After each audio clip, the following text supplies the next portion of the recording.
Quels sont les impacts du bruit sur la santé et la vie sociale? Comment adopter un comportement responsable au quotidien?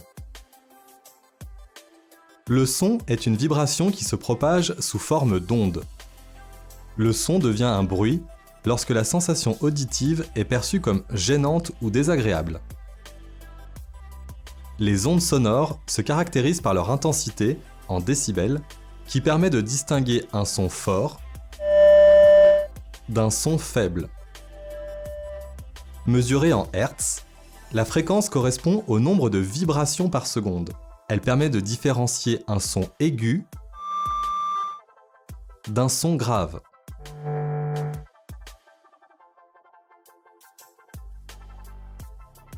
Au quotidien, nous sommes en permanence soumis à différentes sources de bruit.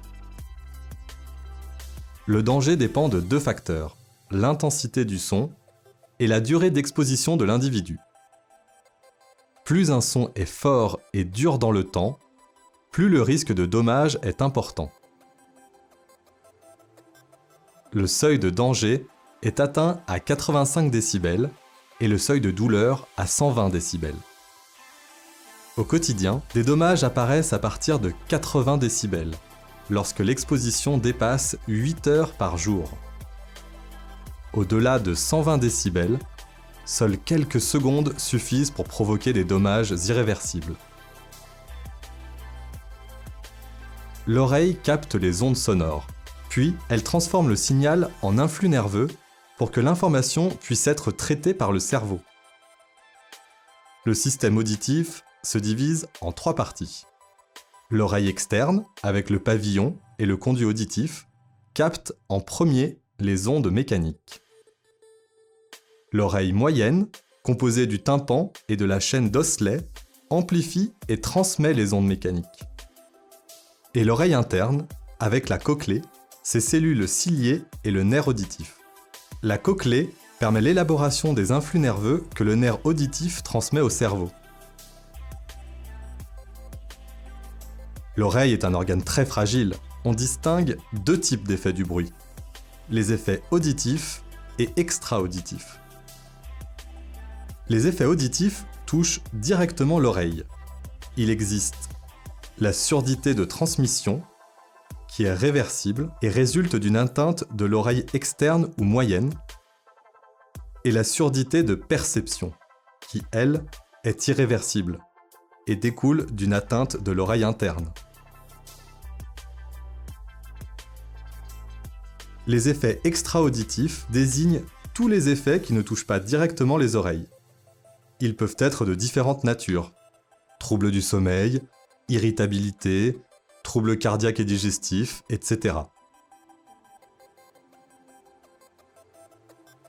Ces effets peuvent avoir des conséquences graves, comme une augmentation du risque d'accident en raison de la fatigue ou du manque de concentration. Cela affecte aussi l'humeur et la vie sociale. Qu'ils proviennent du milieu professionnel, de l'environnement ou du mode de vie, il est important de se protéger face aux risques liés au bruit. Il est indispensable de préserver ses oreilles, celles de son entourage, et d'adopter un comportement responsable. Les bruits de voisinage sont des bruits générés par le comportement d'une personne ou d'un animal, causant des nuisances sonores de jour comme de nuit.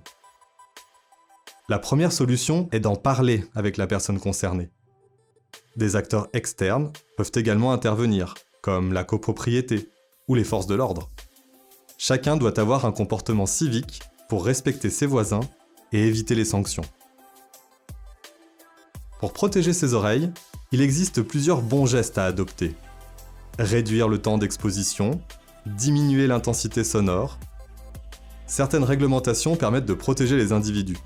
Par exemple, le volume d'un dispositif d'écoute est limité à 100 décibels A et l'utilisateur est averti lorsqu'il dépasse le seuil de danger. En concert, ne pas se mettre près des enceintes, faire des pauses et porter des bouchons d'oreille.